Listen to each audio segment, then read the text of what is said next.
अस्सलाम वालेकुम, बख़ैर आगले कैसे हैं आप सब। मेरी दुआ है जहाँ रहें खुश रहें आबाद रहें। तो आपके सामने हाज़िर हूँ मैं एक नए ब्लॉग के साथ। ये मंज़र है जी बारिश का, और शुक्र अल्हम्दुलिल्लाह पिंडी में ज़बरदस्त किस्म की हुई बारिश और मौसम हुआ खुशगवार। अच्छा जी, मेरी सास और मेरी नंद आए हुए थे लाहौर से, तो उनके लिए मैंने दावत की। और रात का वक्त था, बहुत ज़्यादा शदीद गर्मी थी, और मैंने पाए बनाए थे मैंने, साथ में करेले कीमा और थोड़े से चावल बनाए हुए थे, तो वो रह गए थे, वो फिर मैंने साथ में गरम कर दिए। ये है जी कद्दू गोश्त। तो बस ये थोड़े बहुत सब्ज़ियाँ मैंने बनाई हुई थी, तो वो मैंने इनके लिए सर्व कर दी। और यहाँ पे मैं जी इनके लिए बस बर्तन वगैरह जितने हैं वो सारे सेट करके उनके लिए मैं रख रही थी। खाने का चूँकि वक्त हो चुका था, वो बहुत ज़्यादा लेट हो गए थे उस दिन, तकरीबन 9 साढ़े 9 बजे वो लोग पहुँचे थे। तो बस मैं उनके लिए भी खाना सर्व कर रही थी। ये करेली कीमा है, और इसकी रेसिपी भी मैं इंशाल्लाह आपके साथ जल्द शेयर करूँगी। साथ में मैंने बीफ पाए बनाए हुए थे, तो उसकी रेसिपी जो है वो आज मैं आपके साथ शेयर कर रही हूँ। इतने ज़बरदस्त सॉफ्ट नरम पाए बने हुए थे, और बहुत मज़े के, माशाल्लाह इतने ज़बरदस्त बने हुए थे ना, बहुत टेस्टी बने हुए थे। और यकीन जाने सब ने इतनी तारीफ़ की थी, खाने की भी और पाए की भी स्पेशली बहुत तारीफ़ की थी। मैं कहती हूँ अगर आप इतनी मेहनत से, इतने प्यार से, इतने मोहब्बत से, इतनी इज़्ज़त से आप किसी के लिए दावत करें, खाना बनाएं, और वो आपकी आगे से तारीफ़ करें, तो यकीन जाने सारी आपकी थकावट ख़त्म हो जाती है। आपको लगता ही नहीं कि आपने इतनी गर्मी में इतनी मेहनत से खाना बनाया। आपकी जो सारी मेहनत है वो आपको वाक़ई में ही वसूल हो जाती है। सिर्फ़ 1-2 बोल इज़्ज़त के, 1-2 बोल प्यार के और तारीफ़ हो जाए ना, तो बस मज़ा ही आ जाता है। तो यहाँ पे बस उनके लिए मैंने खाना ऑलमोस्ट उनके लिए मैंने रेडी कर लिया था, और अभी मैं उनके लिए खाना सर्व कर रही थी। तो जी बीफ पाए की जो रेसिपी है वो मैं आपके साथ शेयर कर दूँ। ये पाए हैं, तकरीबन 3 पाए थे। अच्छा, ये पाए मैंने ख़ुद साफ़ किए, पहली दफ़ा ज़िंदगी में मैंने ख़ुद साफ़ किए थे, क्योंकि लास्ट ईयर मैंने अपनी सास को देखा था कि वो किस तरह पाए साफ़ कर रही थी।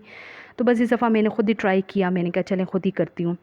इसकी मैं वीडियो बनाना चाह रही थी, लेकिन बहुत ही गर्मी थी, इतनी हब्स थी कि मैं मुझसे बन ही नहीं रही थी वीडियो। तो ख़ैर मुझे कोई अंदाज़ा ही नहीं था, याद ही नहीं थी कि मैं वीडियो इसकी बनाती, आपके साथ शेयर करती कि मैं इसको कैसे साफ़ करूँ। बहरहाल इसको साफ़ सुथरे करके और कसाई की तरफ भेज दिए थे कि इसको बिल्कुल छोटा-छोटा कर दें। तो यहाँ पे इसके बिल्कुल छोटे-छोटे पीस करके उसको अच्छी तरीके से धो के और मैंने उसको फ्रीज़ कर लिए थे। अब जिस टाइम मैं बनाने लगी थी, तो मैंने ये फ्रीज़र से निकाले। अच्छा, इसमें मैं तकरीबन 3 टमाटर और 2 प्याज डालूँगी, ठीक है? टोटल जो इसका सामान है वो यही है। अब रेसिपी स्टार्ट करते हैं। सबसे पहले मैंने ऑयल डाला, और जो यहाँ पे प्याज जो है उसको मैं अच्छे तरीके से ग्राइंड कर चुकी थी, और वो मैं ऑयल में डाल के इसको मैं अच्छे तरीके से पहले फ्राई करूँगी, बिल्कुल इसका कलर चेंज हो जाए और हल्का से ये ब्राउन हो जाए। उसके बाद ही मैंने इसमें जो पाए थे वो मैंने इसमें डाल दिए, और उसको मैंने फ्राई करना शुरू कर दिया। अब पायों को मैंने इतना ज़्यादा फ्राई किया था कि उसका कलर ही बिल्कुल चेंज हो जाए। यहाँ पे टमाटर और लहसुन मैंने डाल दिया था, और इसको भी मैं अभी ब्लेंड कर दूँगी। ये देखें जनाब, प्याज का कलर बिल्कुल चेंज हो चुका है, ट्रांसपेरेंट से वो लाइट ब्राउन हो चुके हैं। तो इसमें जितने पाए हैं वो मैंने डाल दिए। अच्छा, अगर ये फ्रीज़ हैं तो आप इसको ढक कर रख दें, तेज़ आंच पे ही ढक के इसको रख दें। बिल्कुल थोड़ा-सा, एक 3-4 चम्मच पानी के डाल के आप इसको रख दें, तो ये जितना इसकी बर्फ़ है वो सारी डिफ्रॉस्ट हो जाएगी।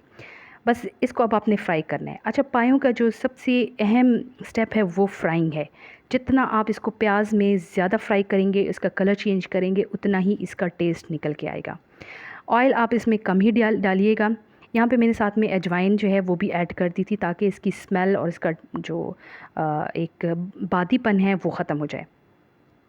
तो मैं आपको ये बता रही थी कि आप इसमें ना ऑयल कम ही डालिएगा, क्योंकि पाए बहुत ज़्यादा ऑयली होते हैं और ये ख़ुद भी ऑयल फिर अपना छोड़ देंगे।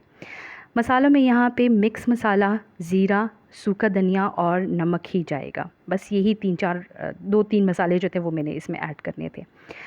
यहाँ पे इसको मैं अच्छे तरीके से फ्राई कर रही हूँ। जैसे इसका कलर चेंज होगा, इसमें मैंने टमाटर का पेस्ट डाल देना है, साथ में मसाले डाल के इसको मैं अच्छे तरीके से भून लूँगी।